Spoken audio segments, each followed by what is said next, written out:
Welcome back to radforlife.com, the home of the RAD SEL lessons. This is lesson 10, living a RAD life. The first 10 lessons include the most essential skills and ideas that make up RAD. They are the core or the foundation of RAD.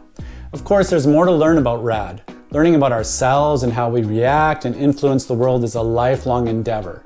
So it makes sense that the skills in these core lessons are lifelong skills that you can keep using, improving, and benefiting from. In this lesson, we're going to review what we've learned and see how it can help you live a RAD life. Later on, we'll talk about just what that means, living a RAD life. I've said it a bunch, but I don't think I've really talked about what that means. So first, a quick review. So far, we've learned how to notice our thoughts, feelings, and behaviors and how to label them and classify them as either comfortable or uncomfortable. We've explored the idea that uncomfortable feelings aren't bad, just uncomfortable. And we've spent time identifying our values, the big ideas that are how we want to live our life. We also know how to spot RAD moves in line with our values, and we know how to spot not RAD moves and roadblocks, when uncomfortable thoughts and feelings leave us stuck and cause us to do not RAD moves not in line with our values. We've also explored two strategies that help us accept our roadblocks and stay focused on what matters, taking notice looking in and taking notice looking around. Both of these skills help us recognize and accept our roadblocks, and they help us reconnect with our values and do what is important to us. One of the most important things to remember about RAD is that the skills we learned are all connected and work together. However, at times, different letters may stand out or be more of a priority. For example, there may be a time when you're really zoning in on R, recognizing some confusing thoughts or feelings you may be having. At other times, you may be getting stuck and need to focus on A, accepting strategies. For example, the taking notice strategies might become important when life has suddenly gotten hard, roadblocks are prevalent, and you're getting stuck a lot.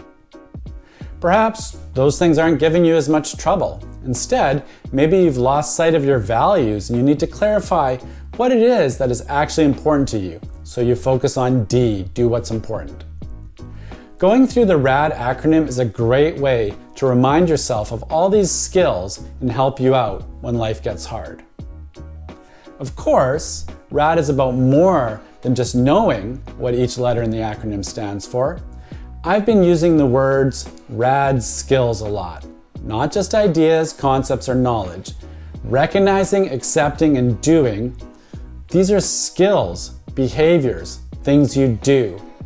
And like any skill, you need to practice them. It's like riding a bike. Knowing how to do it just in your brain isn't enough. You have to practice. Living a RAD life? I've used this term a few times in the lessons. What do I mean by that? Well, we've learned or been told incorrectly by the world that we should be happy all the time, and that if we're not, there's something wrong. Sometimes you will feel happy in life, and other times, unhappy. Sometimes your mind will feel calm and at peace, and at other times, it will be busy. Often people say that they want to be happy, and that's a great idea. But we know that happiness is a feeling and it will come and go, as all feelings do. Living a RAD life doesn't mean always feeling happy or only having comfortable thoughts and feelings. In fact, in RAD, we expect you to have uncomfortable thoughts and feelings. It's part of being human.